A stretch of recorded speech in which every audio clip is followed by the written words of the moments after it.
जंगल में तेज बारिश हो रही थी। मम्मा चिड़िया को अपने बच्चों के लिए दाना तो लेने जाना ही था। मम्मा चिड़िया अपने बच्चों से कहती है, जो मैं दाना लेने जा रही हूँ, मौसम खराब है, कुछ भी हो सकता है।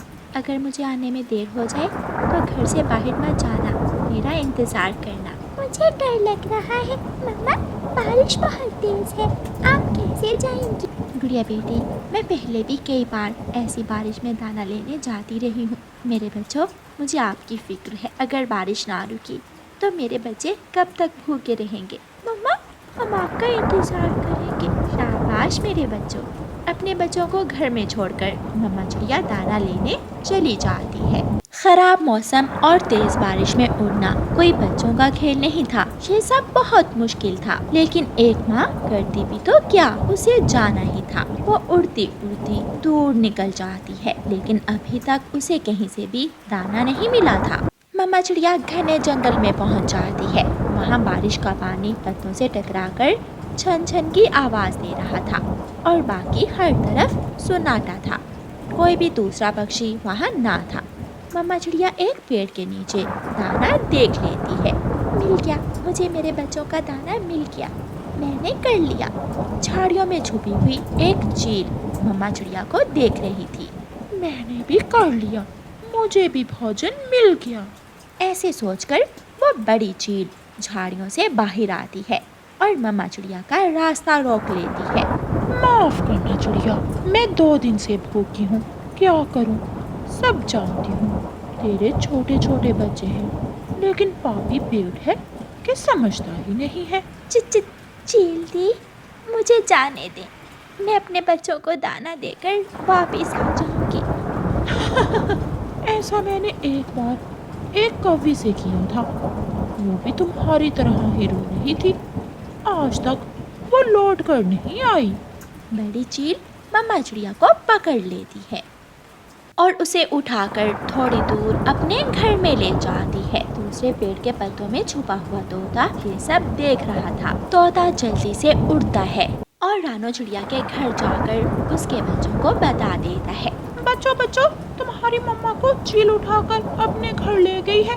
ये सुनकर दोनों बच्चे रोने लग जाते हैं। अगर जंगल में कोई तुम्हारा रिश्तेदार है तो उसे जाकर मदद के लिए बुला लाओ। तोता बच्चों को बताकर वहाँ से चला जाता है। कुकू भाई, हमारा तो कोई भी नहीं है, तो हम क्या करेंगे? क्या वो चील हमारी मम्मा को खा जाएगी? गुड़िया मेरी बहन, हौसला रखो, हम दोनों बहन भाई बचाएंगे अपनी मम्मा को। चलो, आप मेरे साथ चलो।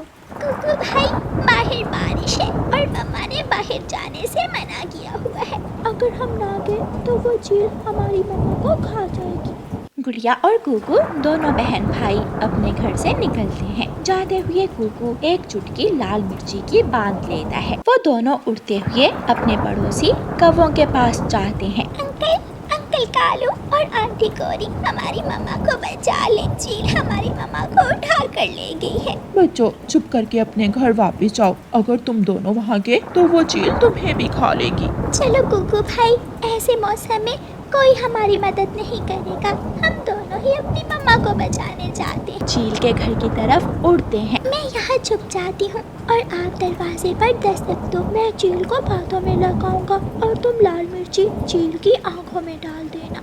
चिड़िया, कोई आखिरी ख्वाहिश है तो बता दो। जी, मैं अपने बच्चों से बहुत प्यार करती हूँ, मुझे एक बार मेरे बच्चों से मिल लेने दो। मैं वादा करती हूँ, मैं लौट कर आ जाऊंगी। ये ख्वाहिश तो तुम्हारी कभी पूरी नहीं होगी। तभी दरवाजे पर दस्तक देती है। ये कौन है? शायद मेरी बहन होगी। उसे भी पता चल गया होगा कि आज मैं चिड़िया को पकड़ कर लाई हूँ।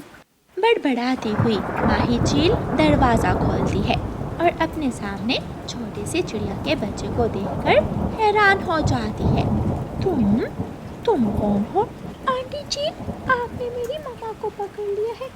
अगर आपने मेरी मम्मा को खा लिया तो मैं भी मर जाऊंगा, इसलिए आप मेरी मम्मा के साथ साथ मुझे भी खा लें। छोटे बच्चे, बहुत प्यार है तुम्हें अपनी मम्मा से। लो, मैं तुम्हारी ये ख्वाहिश पूरी कर देती हूँ। गुड़िया जल्दी से घर के पीछे से निकलकर आती है और आते ही लाल मिर्ची चील की आंखों में डाल देती है। कौन कौन हो तुम? कुकू भाई, जल्दी से मम्मा को आवाज दो। मम्मा मम्मा, जल्दी से घर से बाहर आ जाए, जल्दी करें। अपने बच्चों की आवाज़ सुनकर मम्मा चिड़िया जल्दी से घर से बाहर आ जाती है। मैं छोड़ूंगी नहीं तुम्हें। चील कभी इधर तो कभी उधर गिरती। मम्मा चिड़िया और बच्चे वहाँ से भाग जाते हैं। वो सब सुरक्षित अपने घर पहुँच जाते हैं। मम्मा चिड़िया को अभी तक विश्वास नहीं हो रहा था कि ये सपना है या हकीकत। बच्चों, ये सब आपने कैसे कर लिया? एक माँ अगर अपने बच्चों के लिए अपनी जान की परवाह नहीं करती तो बच्चे भी अपनी माँ के लिए कुछ भी कर सकते हैं। फिर वो सब हंसने लग जाते हैं और बारिश के मौसम में मिलकर दाना खाते हैं और बारिश का आनंद लेते हैं। प्यारे दोस्तों, इस कहानी को लाइक, अपने दोस्तों के साथ शेयर और चैनल को सब्सक्राइब करना बिल्कुल मत भूलना। आपका धन्यवाद। रानो चिड़िया की ऐसी कहानियाँ सुनने के लिए YouTube सर्च बार में रानो चिड़िया की कहानी लिखें या फिर ये बटन दबाकर बोलकर कहें रानो चिड़िया की कहानी। हल्की हल्की बारिश हो रही थी। कल से गुड़िया की नानो भी उनके घर आई हुई थी। गुड़िया अपनी नानो की गोद में बैठी कहानियाँ सुन रही थी और मम्मा चिड़िया उनके लिए खिचड़ी बना रही थी। नानो नानो, फिर क्या हुआ? फिर वो आम का पेड़ गुस्से में आ गया और जोर जोर से हंसने लगा। कौवा नीचे गिर गया और पके हुए आम कौवे की दुम पर यूं लगे। गुड़िया तो हंसे ही जा रही थी। अच्छी सजा मिली नानो, कौवे को बहुत अच्छी सजा मिली। गुड़िया बेटी, डिब्बे में नमक नहीं है, जाओ पड़ोसन गौरी आंटी से थोड़ा सा नमक तो ले आओ। मैं अभी जाती हूँ मम्मा। गुड़िया अपनी नानो की गोद से निकलती है और पड़ोसी कवि के घर जाती है। आंटी आंटी, मामा ने भेजा है। मम्मा खिचड़ी बना रही थी कि नमक खत्म हो गया, आप थोड़ा सा नमक दे दे। खिचड़ी? गुड़िया, तेरी मम्मा तो बहुत स्वाद की चीजें बनाती है ऐसी बारिश में। मम्मा, मैं भी खाऊंगा खिचड़ी। चुप कर जा, मुझसे नहीं बनती ऐसी बारिश में खिचड़ी। लो गुड़िया, तुम ये नमक ले जाओ। गुड़िया नमक लेकर घर चली जाती है। गुड़िया की मम्मा खिचड़ी बना लेती है। अभी वो गुड़िया और उसकी नानी को खिचड़ी परोसने ही लगी थी कि दरवाजे पर दस्तक होती है। मम्मा चिड़िया दरवाजा खोलती है। चिड़िया, मुझे मेरा नमक वापस दे दो। मेरा भी प्रोग्राम बन गया है खिचड़ी बनाने का, मगर मेरे पास वही नमक था जो मैंने गुड़िया को दे दिया। जल्दी से तुम मेरा नमक मुझे वापस कर दो। गौरी बहन, ये क्या बात हुई? पड़ोसी पड़ोसियों से छोटी मोटी चीजें ले ही लेते हैं। वो नमक तो मैंने खिचड़ी में डाल दिया है। चिड़िया, अगर नमक खिचड़ी में डाल दिया है तो क्या हुआ? तुम मुझे मेरे नमक के बराबर खिचड़ी दे दो, हिसाब बराबर हुआ। तुम्हारे जैसे लालची पड़ोसी तो किसी के ना हो। चिड़िया एक प्लेट खिचड़ी डालकर गौरी कवि को दे देती है। गौरी कवि खिचड़ी लेकर घर चली जाती है। मम्मा, ये गौरी आंटी बहुत बुरी है, कभी कोई दी हुई चीज भी ऐसे वापस लेने आता है। गुड़िया बेटी, छोड़ो, ये कौवे होते ही ऐसे हैं। चलो हम खिचड़ी खाते हैं और कहानी फिर से शुरू करते हैं। जग्गू और उसकी मम्मा भी खिचड़ी खा लेते हैं। जब बर्तन खाली हो जाता है तो बाहर से जग्गू के पिताजी कालू कौवा आ जाते हैं। खिचड़ी चोरी मुझे भी दो, मैं भी खाऊंगा। कालू, घर में नहीं बनाई, वो तो बहुत मुश्किल से बुरी भली बनकर चिड़िया से लाई थी मैं। पापा, खिचड़ी बहुत स्वादिष्ट थी। अगर चिड़िया ने तुझे खिचड़ी दे दी तो मुझे भी दे देगी। जग्गू, जाओ और जाकर चिड़िया आंटी से खिचड़ी लेकर आओ। जग्गू खाली प्लेट लेकर फिर से घर से निकलता है। आंटी, मम्मा ने भेजा है, मेरी नानो आ गई है। मम्मा ने कहा है थोड़ी सी खिचड़ी मेरी नानो के लिए भी दे दो। जग्गू बेटा, एक प्लेट भर कर तो आपकी मम्मा ले गई थी, अभी थोड़ी है खिचड़ी। रानो बेटी, दे दो, पड़ोसी है और ऐसी बारिश में जग्गू की नानो। और जग्गू वो खिचड़ी लेकर जल्दी जल्दी से अपने घर चला जाता है। मैं ले आया पापा, मैं ले आया। मैंने चिड़िया आंटी से झूठ बोला। मैंने कहा कि मेरी नानो आई है, मम्मा थोड़ी सी खिचड़ी मांग रही है। अरे जग्गू, तू तो बड़ा होशियार निकला। मगर ये खिचड़ी मेरी है, मैं खाऊंगा। कौवा वो खिचड़ी खाने लगता है। कभी गोरी वो प्लेट अपनी तरफ खींचती, कभी जग्गू तो कभी कालू कौवा वो लड़ झगड़ कर सारी प्लेट खाली कर देते हैं। दरवाजे पर दस्तक होती है। जग्गू, देखो बेटा, ऐसी बारिश में कौन आ गया है? जग्गू दरवाजा खोलता है। नानो आप? मम्मा मम्मा, नानो आई है। नानो तो सच में आ गई। जग्गू की नानो अंदर जाती है। माँ, तुम ऐसी बारिश में? मैं घर से निकली ही थी कि बारिश शुरू हो गई। गोरी बेटी, जल्दी से मुझे कुछ खाने को दे दो, बहुत भूख लगी है। ये सुनकर गोरी परेशान हो जाती है। कालू, घर में तो कुछ है नहीं और चिड़िया से खिचड़ी तो पहले ही जग्गू की नानो का नाम लेकर खा ली है। अब क्या करें? गोरी, चिड़िया बहुत दयालु है। तुम फिर से चिड़िया के घर जाओ और चिड़िया से खिचड़ी मांग कर ले आओ। ट्राई करती हूँ, मगर मुझे उम्मीद नहीं है अब चिड़िया मुझे खिचड़ी देगी। गोरी कौवी फिर से चिड़िया के घर जाती है। गोरी, तुम फिर से आ गई। नमक क्या लिया? तुम तो मेरे पीछे ही पड़ गई हो। चिड़िया, मेरी इज्जत तेरे हाथ में है। पहले जग्गू झूठ बोलकर खिचड़ी लेकर गया था कि मेरी नानो आई है, मगर मेरा विश्वास करो, अब सच में ही जग्गू की नानो आ गई है। वो भूखी है। ये सुनकर गुड़िया और उसकी नानो हंसने लग जाती है। रानो बेटी, दे दो थोड़ी खिचड़ी। तुम्हारी पड़ोसन ने नमक देकर खिचड़ी में हिस्सा जो डाल लिया है। फिर चिड़िया गोरी को एक प्लेट और खिचड़ी दे देती है, जिसे लेकर गोरी कौवी बहुत खुशी खुशी अपने घर चली जाती है। मम्मा चिड़िया, गुड़िया और उसकी नानो उन कौवों से ज्यादा परेशान नहीं थे, क्योंकि वो कौवे तो थे ही ऐसे। प्यारे दोस्तों, इस कहानी को लाइक, अपने दोस्तों के साथ शेयर और चैनल को सब्सक्राइब करना बिल्कुल मत भूलना। आपका धन्यवाद। दूर एक जंगल में कालू कौवा अपनी पत्नी और बूढ़ी माँ के साथ रहा करता था। कालू कौवा और उसकी पत्नी बूढ़ी माँ के साथ बिल्कुल भी अच्छा बर्ताव नहीं करते थे। एक दिन कालू कौवा काम के लिए निकल जाता है। गोरी कौवी की सास को बहुत भूख लगती है। वो अपनी बहू गोरी कौवी को आवाज लगाकर बोलती है, बहू बहू गोरी, कुछ खाने को है तो दे दो, बहुत भूख लग रही है मुझे। खाने को भी मैं ही बना कर दूंगी, आपके हाथ पैर क्या काम नहीं करते? दिन भर परेशान कर देती हो, कुछ तो काम कर लिया कर। बेटा, मुझसे काम होता नहीं है। हाँ हाँ, खा होता है और काम नहीं होता। गोरी अपनी सास को खाना तक न बना कर देती और वो भूखी ही सो जाती। शाम को जब कालू कौवा घर आता है तो गोरी उससे कहती है, कालू, मैं तो सारा दिन तेरी इस माँ के ड्रामे देख देख कर तंग आ गई हूँ। क्या हुआ गोरी?